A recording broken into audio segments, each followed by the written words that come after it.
대구의 늦가을, 도시 외곽을 둘러싼 숲은 메마른 낙엽으로 가득했습니다. 김순자 할머니는 오늘도 창가에 앉아 돌아오지 않는 아들의 소식을 기다렸습니다. 여든이 다 되어가는 몸으로 이제는 창밖을 보는 것조차 힘겨운 날들이 많아졌습니다. 백내장이 심해져 세상이 점점 뿌옇게 변해갔지만 그래도 아들 철수가 돌아오는 모습만큼은 놓치고 싶지 않았습니다. 철수는 구청에서 일하는 성실한 공무원이었습니다. 지난 3개월간 지방 출장으로 집을 비웠지만 어머니에게는 매일 전화를 걸어 안부를 물었습니다. 순자 할머니는 아들의 전화를 받을 때면 언제나 난 괜찮다. 영희가 잘해주니 걱정 말거라라고 말했습니다. 하지만 실상은 달랐습니다. 며느리 박영희는 시어머니를 돌보는 일을 내색은 안 했지만 늘 짐처럼 여겼습니다. 대학생인 딸 수민이가 집에 있을 때면 친절한 며느리 행세를 했지만 둘만 있을 땐 찬밥 한 그릇 내놓고 방에 틀어박혀 드라마를 보거나 친구들과 통화하는 시간이 대부분이었습니다. 순자 할머니는 이런 상황을 아들에게 말하지 않았습니다. 아들의 가정이 편안하길 바라는 마음에 모든 것을 참았습니다. 그날은 평소와 다름없는 오후였습니다. 갑자기 마을 방송이 울려 퍼졌습니다. 대구 외곽 산림지대에서 대형 산불이 발생했고 바람을 타고 주택가로 번지고 있다는 내용이었습니다. 주민들은 즉시 대피소로 이동하라는 안내방송이 계속되었습니다. TV, 뉴스에서도 긴급 속보가 나왔습니다. 영희는 급하게 짐을 챙기기 시작했습니다. 시어머니 방엔 들어가 보지도 않은 채 자신의 귀중품과 통장부터 가방에 넣었습니다. 수민이는 대학교에서 급한 연락을 받고 집으로 돌아오는 길이었습니다. 순자 할머니는 방송 소리를 듣고 불안한 마음에 어렵게 방문을 열고 거실로 나왔습니다. 다리가 불편해 지팡이에 의지한 채 며느리를 불렀습니다. 영희는 마지못해 시어머니를 돌아봤습니다. 어머니, 산불이 났어요. 대피해야 해요.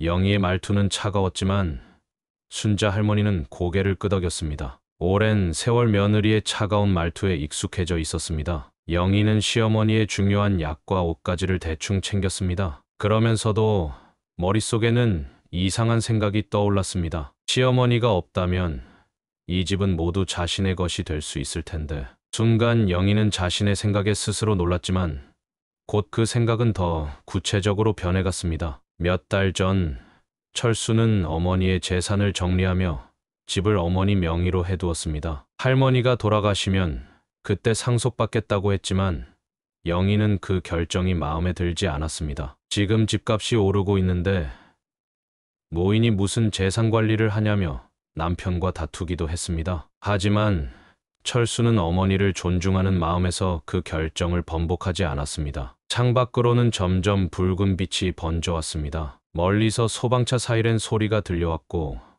이웃들이 급하게 대피하는 소리도 들렸습니다. 영희는 시어머니를 부축해 현관으로 데려갔습니다. 순자 할머니는 다리가 불편해 제대로 걷기 힘들었습니다. 그때 옆집에 사는 김명자 할머니가 문을 두드렸습니다. 명자 할머니는 순자와 오랜 친구로 유일하게 순자의 이야기를 들어주는 사람이었습니다. 순자야, 어서 나와. 마을 버스가 대피소로 데려간다잖아. 영희는 명자 할머니를 보며 억지로 미소를 지었습니다. 괜찮아요. 제가 차로 어머니 모시고 갈게요. 아주머니도 어서 대피하세요. 명자 할머니는 영희의 눈빛에서 뭔가 이상한 것을 느꼈지만 급박한 상황에서 더 말을 잇지 못했습니다. 그저 순자에게 조심해라. 내가 대피소에서 기다릴게라고 말하고 다른 이웃들과 함께 마을 입구로 향했습니다. 영희는 시어머니를 부축해 차까지 데려갔습니다. 주변은 이미 연기로 뿌옇게 변하고 있었고 하늘은 불길한 주황빛으로 물들어 있었습니다. 대피하는 사람들로 도로는 혼잡했지만 영희의 차는 반대 방향으로 향했습니다. 시내 대피소가 아닌 산으로 향하는 길이었습니다. 순자 할머니는 창밖으로 보이는 풍경이 익숙하지 않아 불안한 마음에 물었습니다. 영희야, 우리 어디로 가는 거니? 영희는 미소를 지으며 대답했습니다. 어머니, 시내 대피소는 너무 복잡할 거예요. 제 친구네 별장이 산 쪽에 있어요. 거기가 더 안전할 거예요. 순자 할머니는 며느리를 믿고 고개를 끄덕였습니다. 하지만 차가 산길로 접어들수록 불안감은 커져갔습니다. 창밖으로 보이는 산 중턱에는 이미 불빛이 보였고 연기가 점점 짙어지고 있었습니다. 영희의 차는 산길을 따라 점점 더 험한 길로 들어갔습니다. 대피하는 차량들은 모두 반대 방향으로 향하고 있었습니다. 순자 할머니는 창밖으로 보이는 불길한 풍경에 마음이 급해졌습니다. 바람을 타고 불씨가 이곳저곳으로 튀며 작은 불꽃들이 일어나고 있었습니다. 하늘은 검은 연기로 뒤덮여 낮인데도 어두웠습니다. 차가 산 중턱의 작은 공터에 멈춰 섰습니다. 주변에는 집도 사람도 보이지 않았습니다. 영희는 시동을 끄고 잠시 침묵했습니다. 머릿속에서는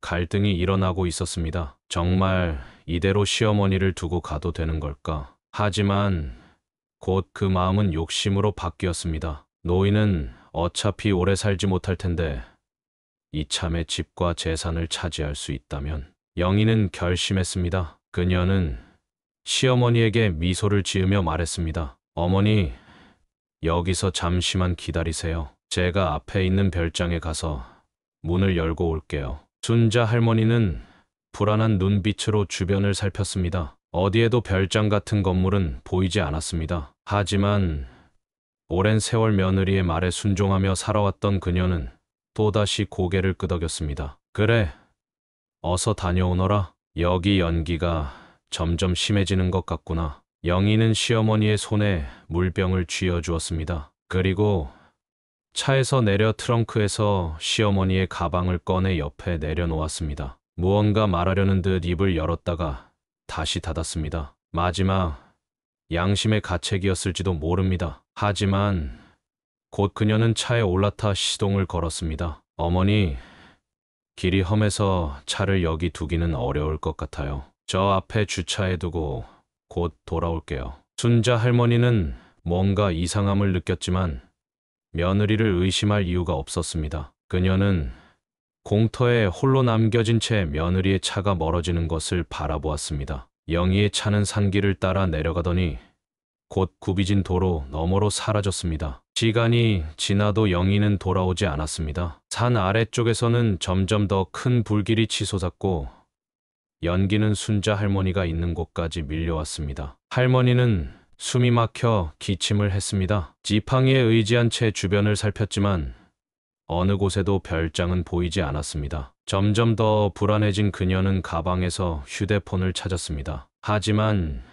영희는 교묘하게 할머니의 휴대폰을 챙기지 않았습니다. 가방 안에는 약병과 옷까지만 있을 뿐이었습니다. 순자 할머니는 그제야 상황의 심각성을 깨달았습니다. 며느리가 자신을 버리고 간 것이라는 생각이 들었습니다. 하지만 그것이 사실이라고 믿고 싶지 않았습니다. 아니야, 영희가 그럴 리 없어. 분명 무슨 일이 생긴 거야. 순자 할머니는 지팡이를 짚고 일어섰습니다. 산길을 따라 내려가면 사람들이 있을 것이라 생각했습니다. 하지만 그녀의 몸 상태로는 몇 발자국 떼기도 힘들었습니다. 평소에도 집 안에서 화장실 가기도 버거웠던 그녀가 험한 산길을 내려갈 수는 없었습니다. 그때 갑자기 바람이 거세게 불었습니다. 바람을 타고 불씨가 날아와 근처 나뭇가지에 붙었습니다. 작은 불꽃이 순식간에 커지며 주변으로 번졌습니다. 순자 할머니는 공포에 질려 뒤로 물러섰습니다. 하지만 뒤쪽도 가파른 비탈이라 쉽게 움직일 수 없었습니다. 살려주세요. 누구 없나요?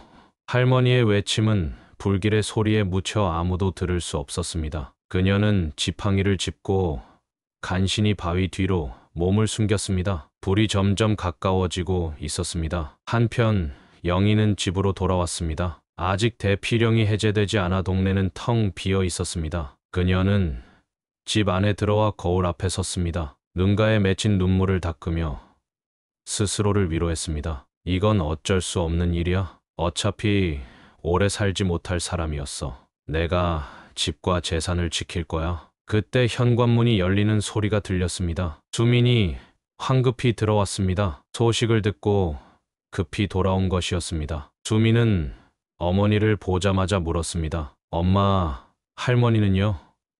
대피했어요? 영희는 준비해둔 거짓말을 꺼냈습니다. 할머니는 안전에 명자 아주머니와 함께 시내 대피소로 갔어. 수미는 고개를 끄덕였지만 뭔가 이상함을 느꼈습니다. 평소 할머니는 다리가 불편해 혼자 움직이기 힘들었는데 어떻게 그렇게 빨리 대피할 수 있었을까? 하지만 급박한 상황에서 그녀는 더 이상 질문하지 않았습니다. 나도 대피소로 가볼게요. 할머니가 불안해하실 것 같아서요. 영희는 당황했습니다. 수민이 대피소에 가면 할머니가 없다는 사실이 드러날 테니까요. 그녀는 급히 변명을 만들어냈습니다. 지금은 가지마. 아직 대피령이 해제되지 않았어. 위험할 수 있어.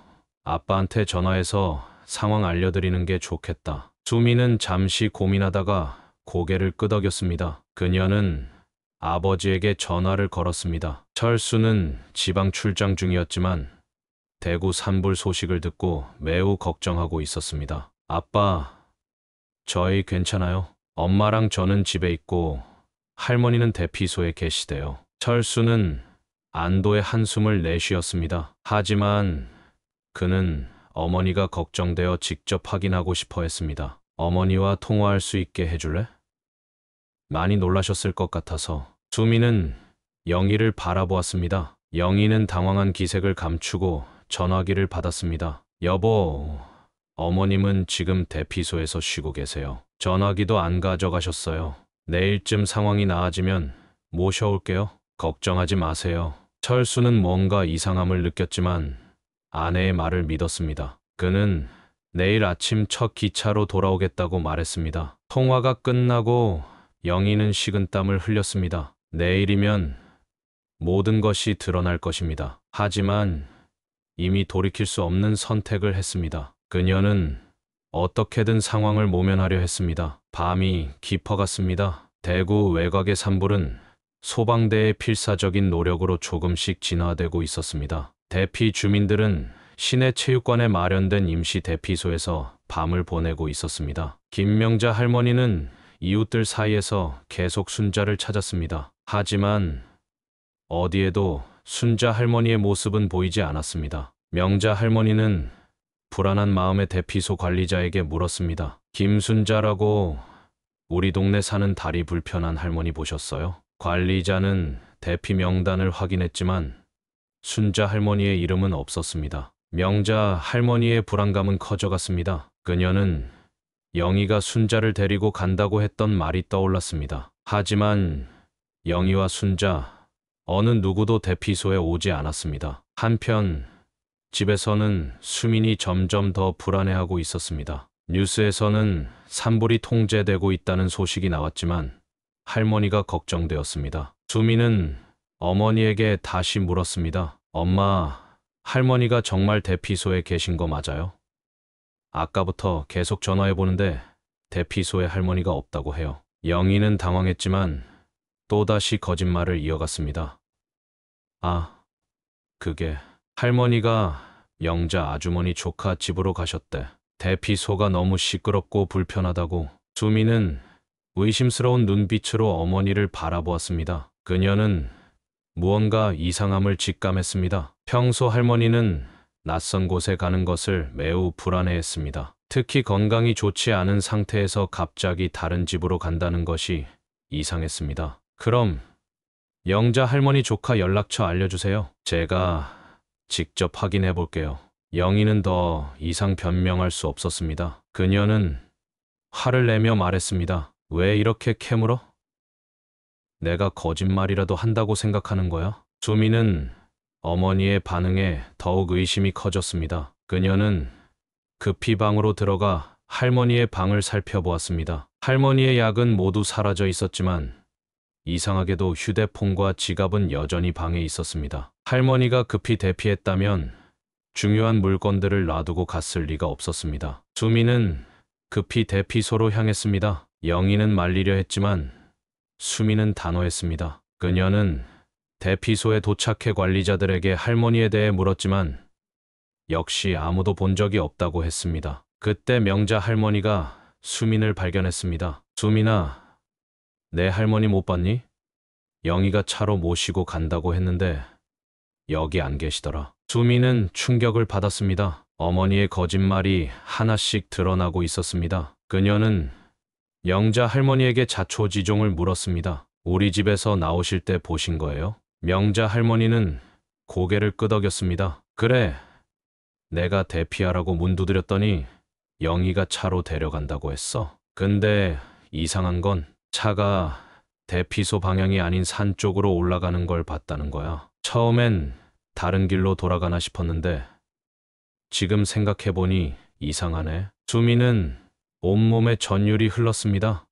설마 어머니가 할머니를 산에 버리고 온 것일까요?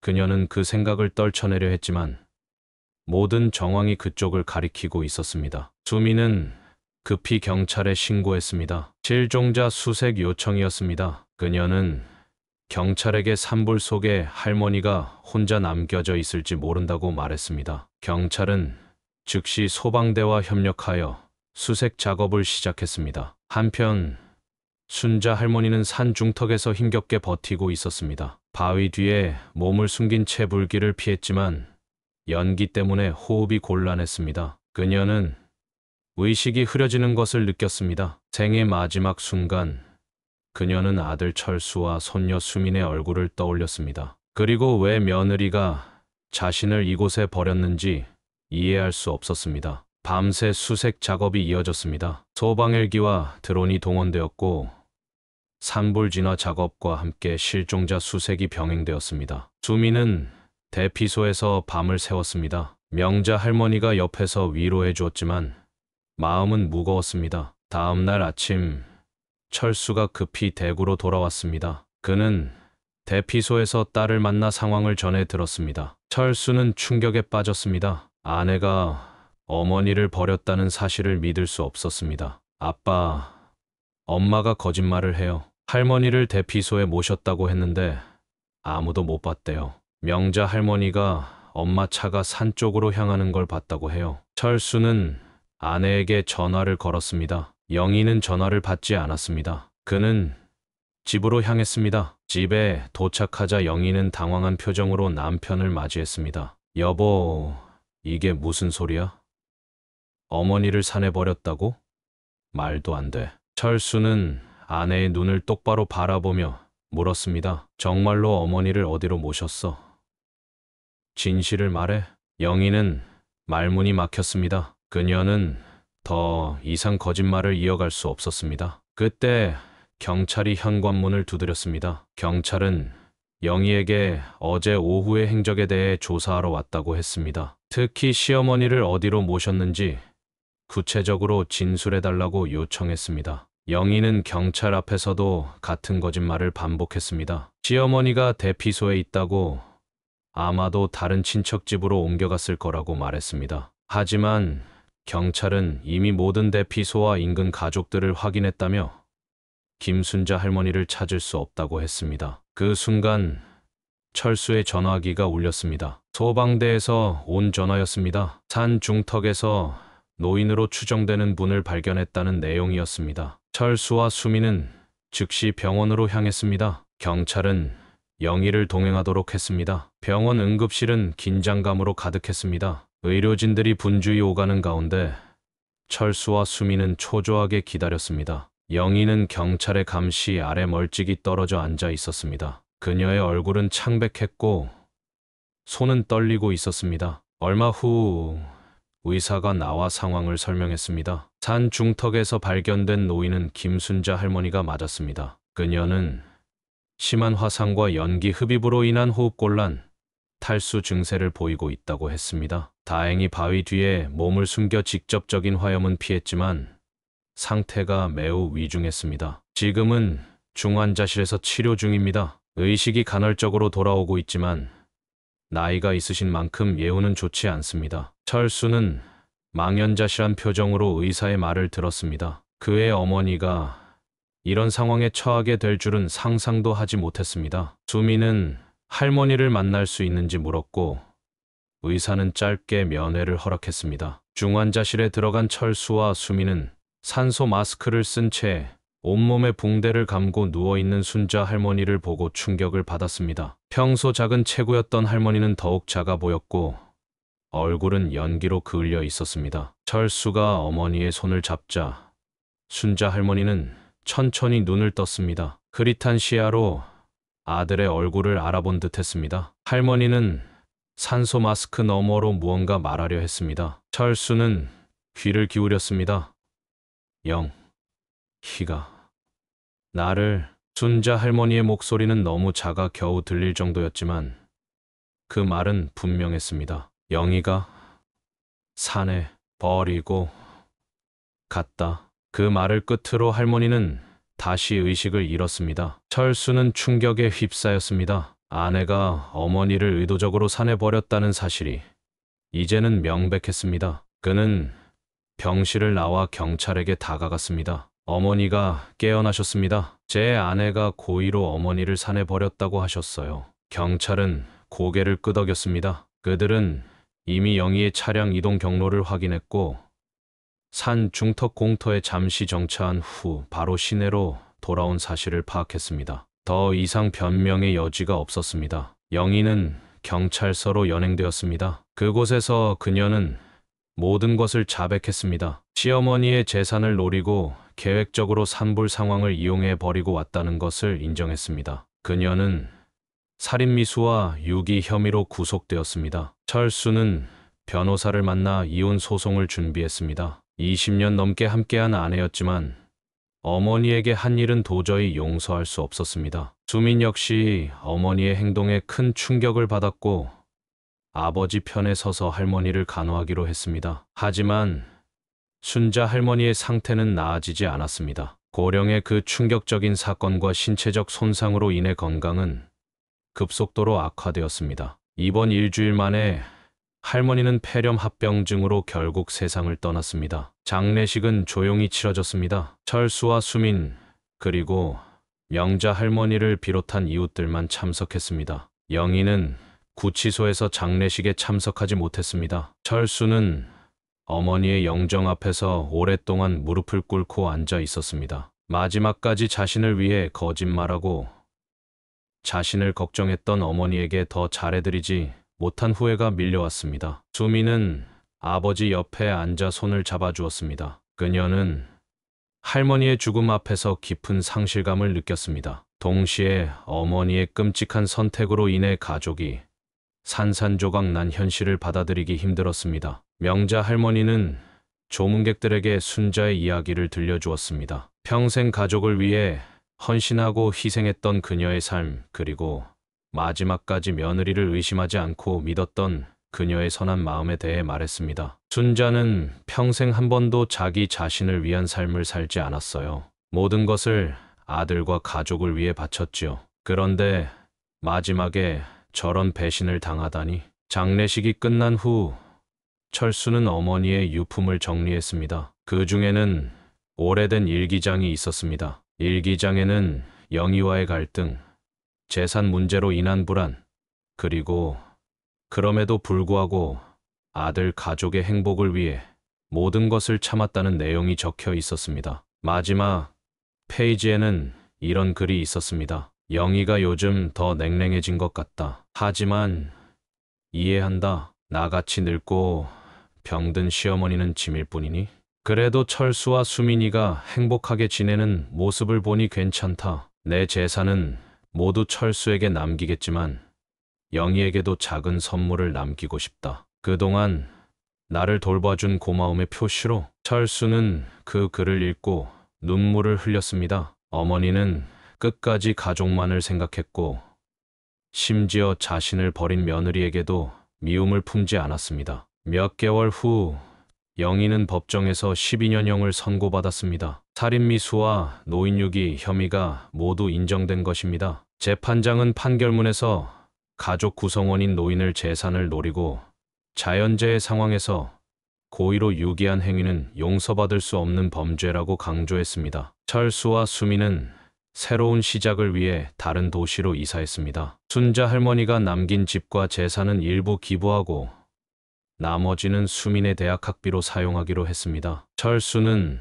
어머니의 마지막 소원을 기억하며 작은 독거노인 복지센터를 후원하기 시작했습니다. 수민은 대학에서 사회복지학을 전공하기로 결심했습니다. 할머니의 죽음이 완전히 헛되지 않도록 그녀는 소외된 노인들을 위한 일을 하고 싶었습니다. 특히 학대와 방치로 고통받는 노인들을 돕는 것이 그녀의 목표가 되었습니다. 대구의 그 가을 산불로 인해 한 가족은 산산조각 났지만 그 아픔 속에서 새로운 의미를 찾아가는 철수와 수민의 이야기는 많은 사람들에게 노인 공경과 가족의 참된 의미에 대해 생각하게 했습니다. 그리고 어쩌면 이것이 순자 할머니가 남긴 진정한 유산이었을지도 모릅니다. 그로부터 5년이 흘렀습니다. 대구의 그 산불 자리에는 이제 새로운 나무들이 자라고 있었습니다. 자연은 상처를 치유하는 법을 알고 있었습니다. 사람들도 마찬가지였습니다. 수미는 사회복지학 석사 과정을 마치고